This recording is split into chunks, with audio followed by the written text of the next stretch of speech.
السلام علیکم، میں ہوں رابعہ رحمان جین نیوز کے ساتھ خبر شامل کرتے ہیں ساہیوال سے محمد زبیر کی۔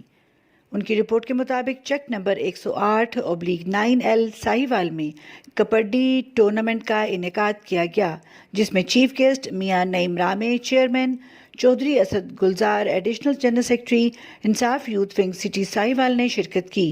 کھلاڑیوں کی حوصلہ افزائی کرتے ہوئے انہوں نے ان میں انعامات بھی تقسیم کیے۔ خبر شامل کرتے ہیں کہوٹہ سے اشتیاق شیخ کی۔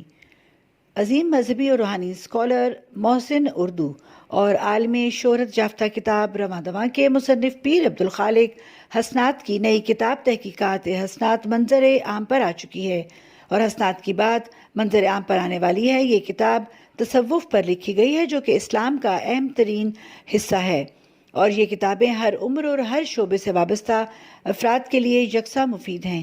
یہی وجہ ہے کہ عالمی شہرت یافتہ کتاب رواں دواں کے مصنف پیر عبدالخالق حسنات کو مختلف ممالک کے علماء مشائخ نے یہ کتابیں لکھنے پر مبارکباد پیش کی۔